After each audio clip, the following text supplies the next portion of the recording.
Okay, the presentation will be in English. I promise to Darek that we'll make this more like international, to share with our colleagues from the 7 and Denmark and some other meetup. India as well, so we keep it in English. So thank you for coming. I'm very happy that I can start today's meetup with my prelection, so I promise to keep it short and make it juicy. There will be no going through the code that much. I would like to show you how it is possible to run Angular2 plus, actually Angular 6 application on the limited hardware, on the embedded hardware, which is ESP8266 microcontroller. It's a very popular controller in the IoT world. It has the built-in Wi-Fi capabilities, so you can make it working for almost everything. So let's get started. A bit of technique and it stops working. Okay, so basically because it's my first presentation, so I will make a short introduction. Who am I? Just to make sure that you know who's talking to you and who you can blame for your projects related to the IoT. We talk a bit about the project overview, what it is about, how it works, what technologies project is using.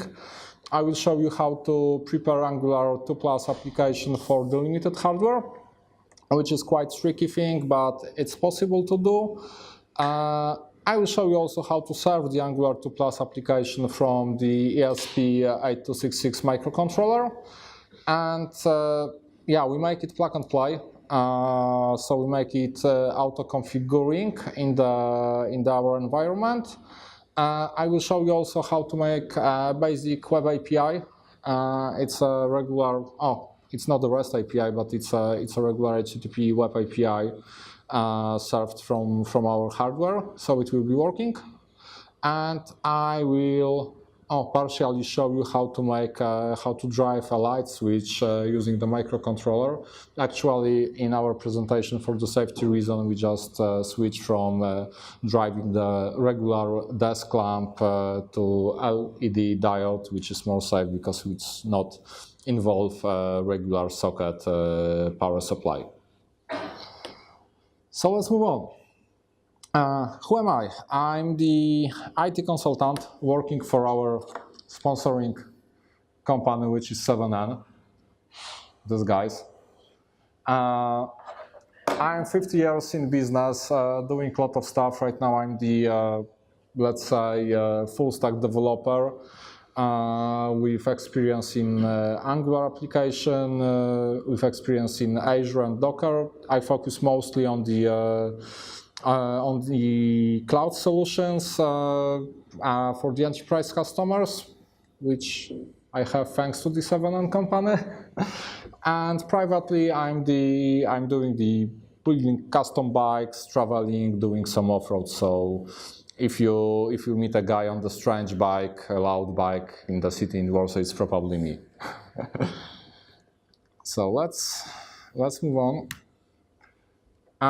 What I'm going to talk about, it will be very simple application based on the ESP8266 chip microcontroller.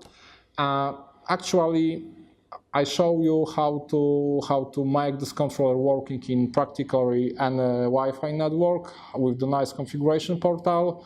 I will show you how to broadcasting the microcontroller in network using multicast DNS and Bonjour protocol. So you won't need an IP, DNS, static stuff for accessing the microcontroller.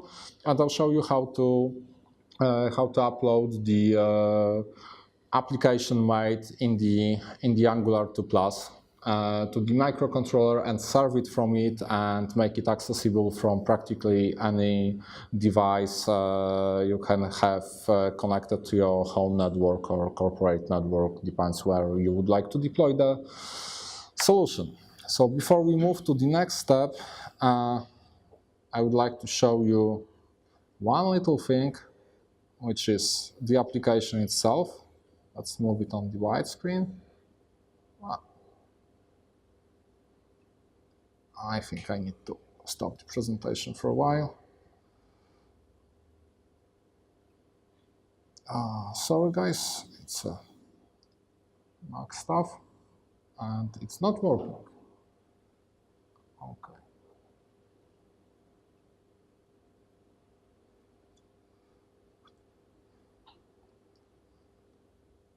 Oh yeah. That's the application. The device is being connected there under the white screen we have. It's a simple Angular app allowing you to turn on and turn off the light. Let me refresh it. Unfortunately, on the last meetup, we have some issues with the network, and we are working on the separate switch.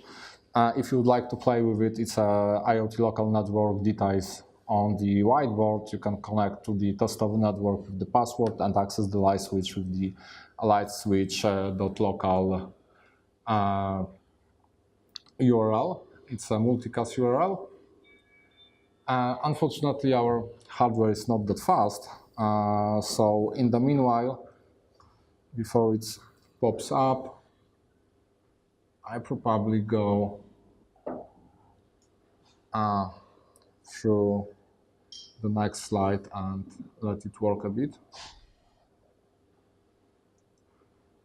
Yeah, something goes terribly wrong.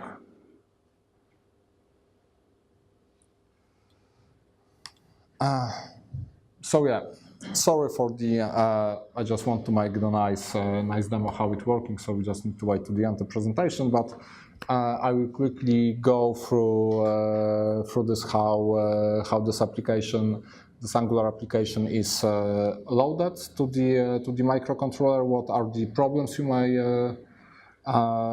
have, and how to solve them. So let me go quickly once again, sorry for the source code of it.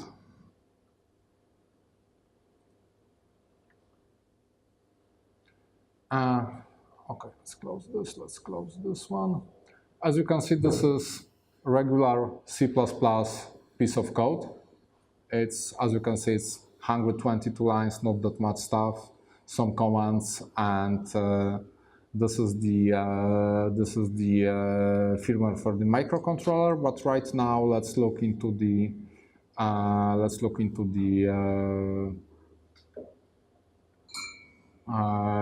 website itself. Let me just switch to another project.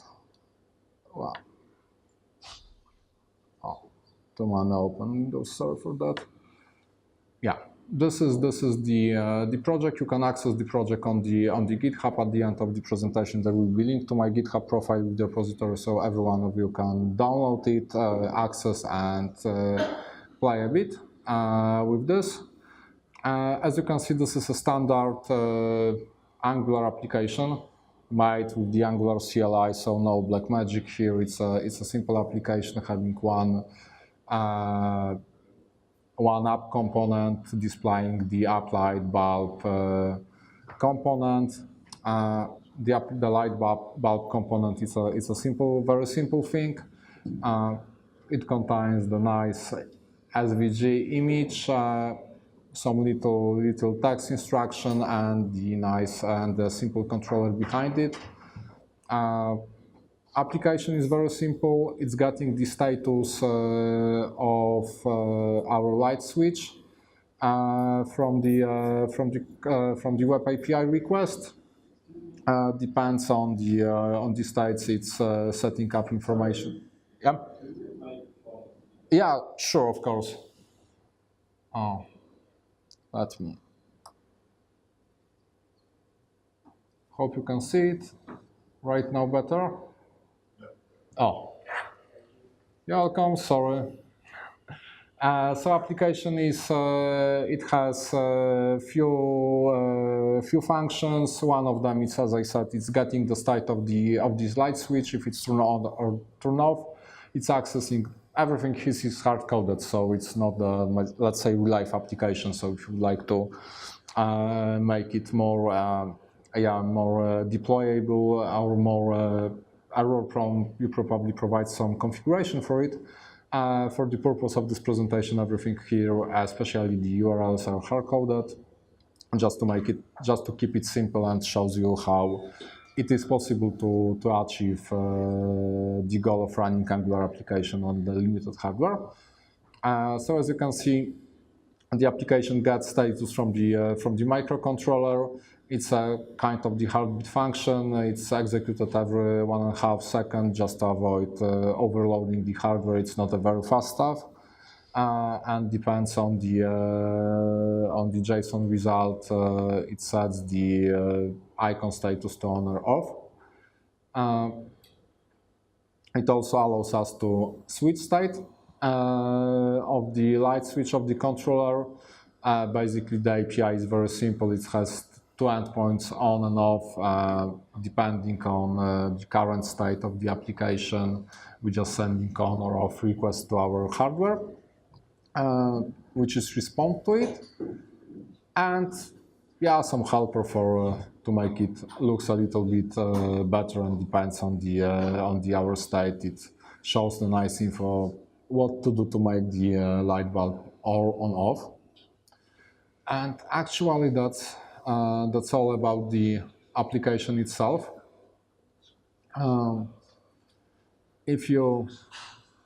The key thing here is when deploying this to this kind of limited hardware, you have to keep in mind the fact that most of the microcontrollers have very limited memory for your data. It's actually for the very popular ESP8266, it's like 512 kilobits of the memory, so standard Angular application without any minification, gzipping, and some other optimization tricks will not fit there. Basically, when you try to upload it to the controller, you will see that the error that you exceed the amount of available data space, and it's not possible. So the trick is very simple to make it working. Let me get back to the presentation.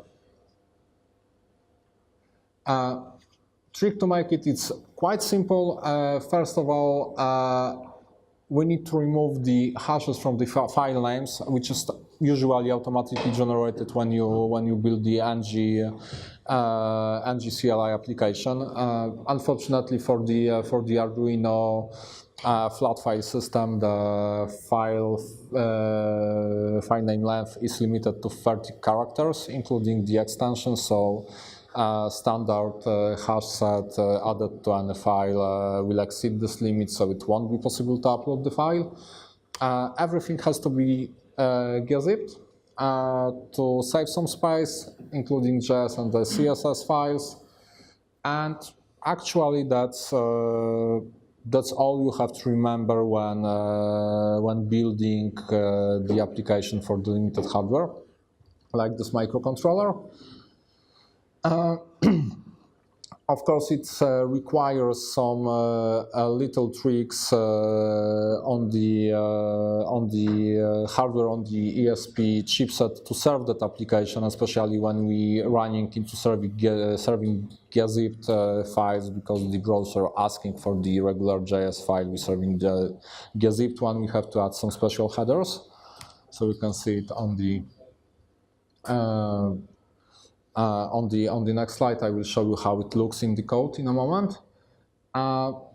Basically, if you would like to serve the application, you have to write some little code in the C++. It's an Arduino platform, so anyone who played with the Arduino, have some experience with standard Arduino, will be able to write the code for the ESP chipset, for the Wi-Fi chipset. Thanks God, people in the internet poured the Arduino to this hardware, including the 30-bit version of this hardware, which is ESP32, which is much more performing, have much more memory, included Bluetooth Low Energy module and some other stuff you can use. The writing the application is almost like writing the application for the standard Arduino development boards. So anyone who tried before should be able to make it working very quickly. The basic schema for writing this kind of application is to enabling file system on the ESP8266. It's uploading your compiled Angular application into chipset data memory, responsible for holding the file system, setting up the web server on the ESP8266 chipset, handling the serving files from the file system, because normally this web server is very limited. Of course, it's responding to all the browser requests, but you need to write some code to make it respond in the correct way, find out which file is required by the web browser, which file has to be loaded from the file system and serve it.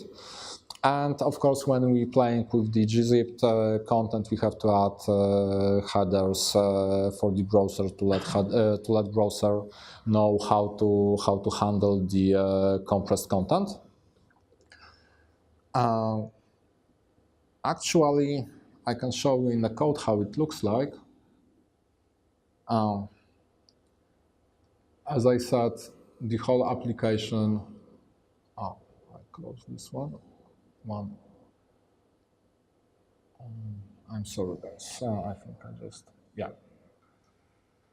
I closed the wrong one. So give me a second.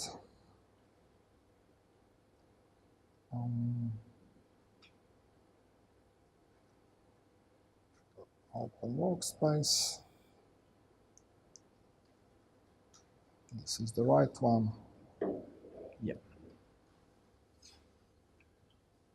So that was the website application, Angular application. This is the code for the device. As you can see in the data folder, we have the whole application. It's an index, mine, polyfile, runtime, and some styles. I just left styles not gzip because it's a quite small file. Okay, not that small, because it's based on the Material UI design, so the file is quite big, but fortunately it fits into the chipset memory. And this is the code for the device itself. For now, I will skip the Wi-Fi manager section because it's something I will tell you in the next slide, how to make it plug and play. This is, let me close this, it will be easier. Everything's happening in setting up the chipset. Each Arduino project, and actually this is also the Arduino project, is built of two main functions. One is the setup function, which is fired when the hardware boots up and start executing the code. The second function loop is called all the time, constantly. So all the operation which has to be repeated, reacting to the state, checking the buttons, sending some data happening here. Actually, in this application, the only thing we have to do is to handle the client request for the HTTP server.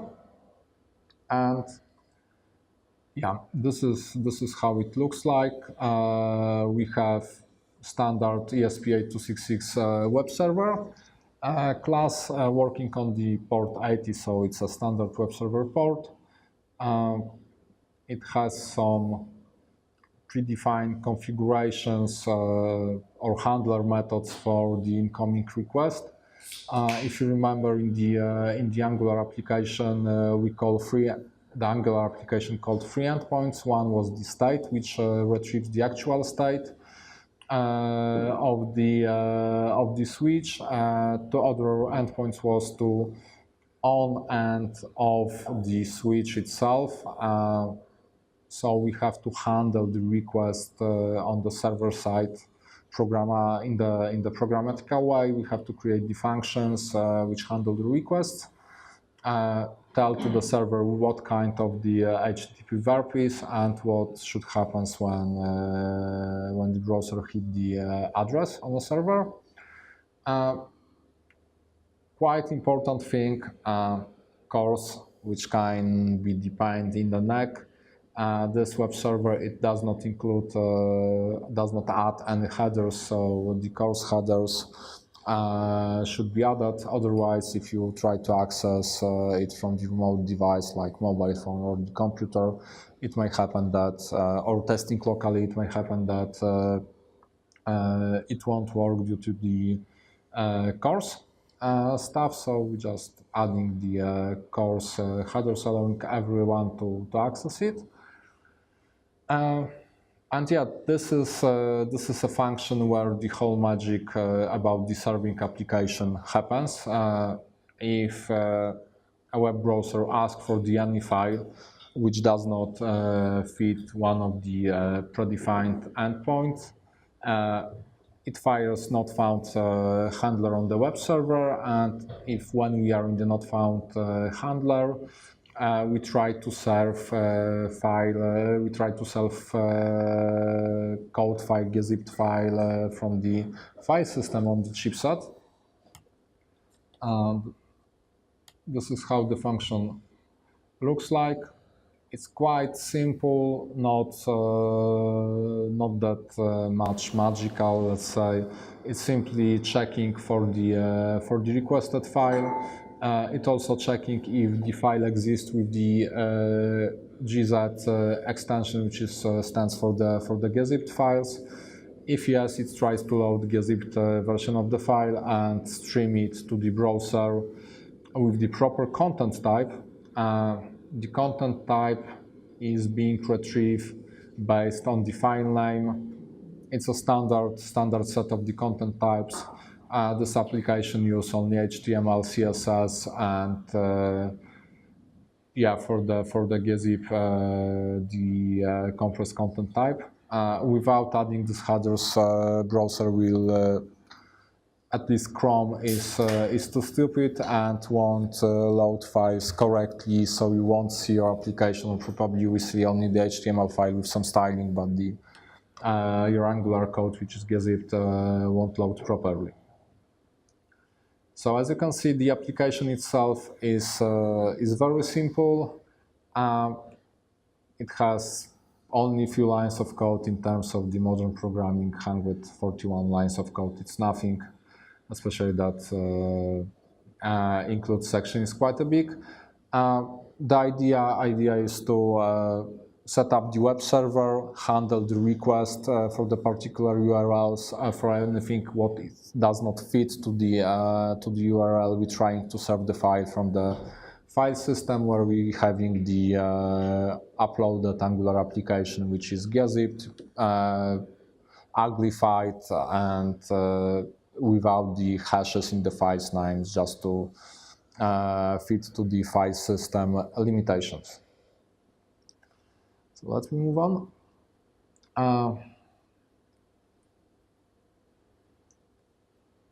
And yeah, the magic about making it plug and play, as you probably saw in the code, we are not, I didn't hard code any network name or the password.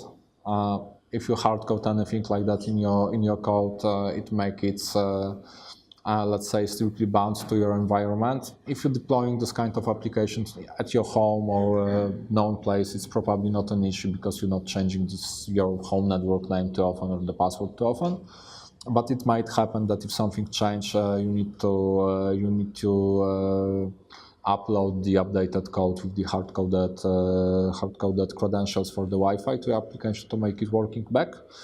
But fortunately, there are sets of libraries for the ESP8266 chip which solve that issue. One of the most popular is a Wi-Fi manager library. This is very okay from the perspective of use. It's very simple library because you just need to call two functions to make it working, but it's quite powerful. It's checking if your chip already have some Wi-Fi credentials stored. Try to reconnect using these credentials. If your application fails on that, the Wi-Fi Manager library will switch into configuration mode, what means that it's set up on access point with the predefined name, usually based on the chip ID. Allows you to connect to this network, automatically redirect you to the configuration website where you can see the list of scanned network in the nearby, so you can choose any network you would like, enter the network credentials, the password for the network, and connect to this network. And this information are stored in the flash memory of the chipset. So next time you reboot your hardware, it will automatically connect to this saved network, and everything will be working again. In code, it looks very simple. As I said, we have the Wi-Fi Manager class, which comes from the external library, and when setting up applications, you just need to call these three functions. One is the callback for the configuration mode. Usually it's not required unless you want to have user to enter some special parameters, additional parameters, beside the network credentials. For instance, if you are using some authentication token for the other services like Blink, like Auth token, or Azure IoT Hub credential, you can allow your application to gather those from user when it's being configured, and store it in the persistent memory of the chip. And yeah, on the application, just call the auto connect function, which, as I said, trying to connect to the network on the last known network credential. If this fails, it switches to the configuration mode when user is forced to enter the correct network credentials. Unfortunately, I cannot demonstrate this here, this feature here, because this application will automatically try to connect to the 7N guest network, which has cut off any of the HTTP protocol communication inside the network. So the chip won't. It will work, but you will not be able to connect to it. This is the reason why on the last meetup we have to postpone the presentation. We didn't know about this. And another funny thing, not the funny but useful thing for DSP chips, it's the MDNS. It's a multicast DNS. It allows you to broadcast information in your network about the hardware you have.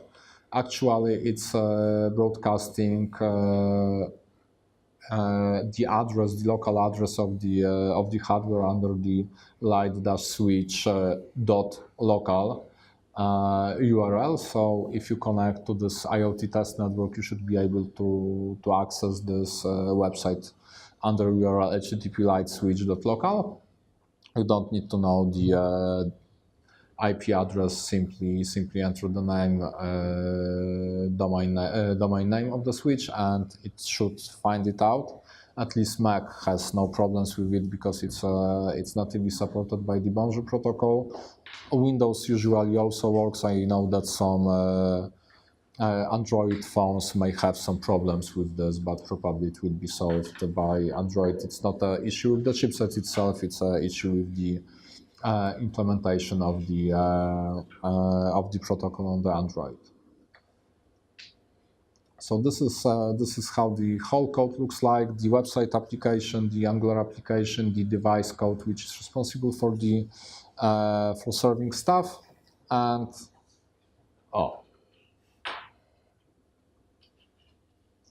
I think we overload the switch. I saw that LED was blinking, so probably someone were playing with it during the time. Out at home and someone is turning on, turning off the lights, and you just hearing this clicking noise. There are some other possibilities. I'm not going to describe that here, but for instance, you can use triacs with some opto triacs, which are kind of the electronic relays. It's able to handle the load up to 4 or 5 kilowatts, so you can practically turn on and off any stuff you have at home, and including the TV, the washing machine, or anything which is bigger than the standard light bulb. Yeah, and finally... Do you power the device from the grid? Yes. Yeah, actually I was playing with it. I have such set of the devices installed at my place, at my home.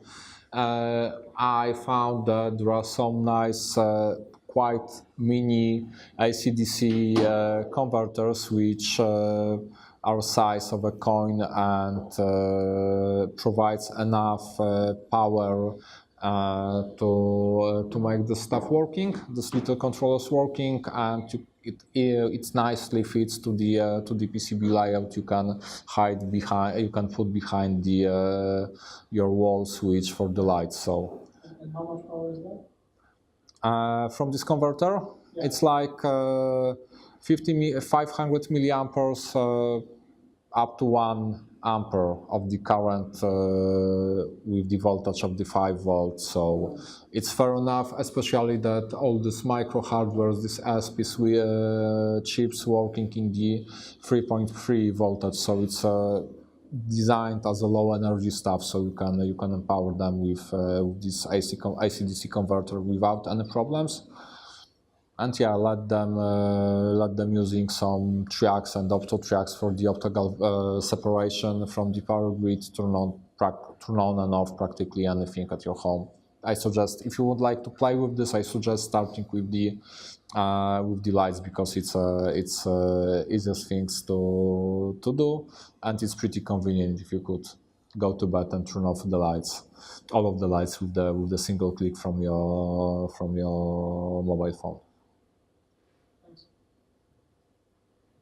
So as I said, the project code is available on the GitHub. So if you would like, you can go there. It's a public repository, MIT license, so you can play with it, modify it, and do anything you would like.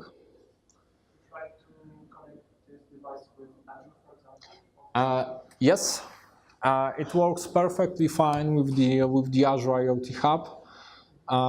There are no problems with connecting these devices to the Azure IoT Hub. I don't know if the Microsoft updated documentation. There was the...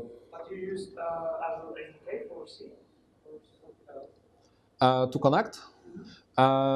No, it's using the because Azure SDK, Azure IoT Hub is based on the MQTT protocol. So there is a dedicated MQTT client library for the Arduino, and you can connect to IoT Hub using this client library. The only thing you have to remember about is to provide the credentials in the correct format, because the Azure IoT Hub uses quite big authorization keys.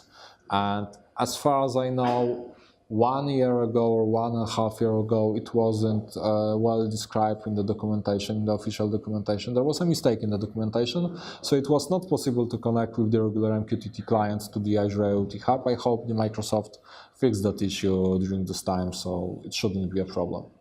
So you know, Microsoft developed something called Azure IoT Workbench for devices to very fast setup connection with Azure. So I know that ESP82 is supported, but maybe you have 82, yeah? Actually, the code is written for the 82, but the hardware we have here is 32. We can. Because this extension form is studio code. Okay, we can. Okay, so it's worth to check. It's also worth to check pricing for it. I was playing with the IoT Hub, and it seems that it works like a charm. But if you look into pricing details, it might be very expensive, because you pay for each communicate. So if your device sent a lot of communicates to the hub, it may happen that you run out of the money very quickly. So in that case, it's the best scenario is to put the field gateway based on Raspberry Pi or something like that. which handle the local communicates from the devices and then send the aggregated information to the IoT hub. Sorry? Yeah. So it's much better and cheaper solution for that. Did you hear about Sonoff solution? Sonoff is hardware almost the same as you relay, ESP8266 and AC/DC converter. Yeah, I heard about the Sonoff, never had chance to play with it, actually, but I'm aware that there are some kind of that solution on the market. It's the same, just you can reprogram. Yeah, so there's no point to reinvent the wheel. Actually, these chips are very popular. Actually, since the ESP firmware was ported to the Arduino, and you can write code like for the regular Arduino software hardware. It becomes really popular. If you go to the instructables or anything, try to Google any IoT topics, you probably end up with the ESP8266 chip because it's very popular. And the ESP32 is also becoming popular. Actually, the ESP32, which is much more powerful, it costs like $5 on the market, so it's a really cheap stuff, and you've got everything in place, including the bigger memory, faster processor, and Bluetooth Low Energy also on the board. So both ways of communication are possible, Wi-Fi and the Bluetooth. Did you try Arduino solution? It's aspire from applying JavaScript to C code. No, didn't. C code text file. No, didn't try it. Actually, I raised on the writing software in the C++ and the C, so for me it's natural to write any stuff for that in the C or C++. So worth to check. Probably it's decreased the entry level for everyone who knows the JavaScript. It's easy to learn the JavaScript and write some code in the JavaScript. I also saw, I was trying to go through some tutorials today and check what is also possible. There are also solutions for DSP chips allowing you to make a code from the in the visual editors. Like there are some code editor for the children which create stuff from the blocks and transpile it to the JavaScript. So you can also do the same for DSP chips. So everyone who has access to the internet can probably do this.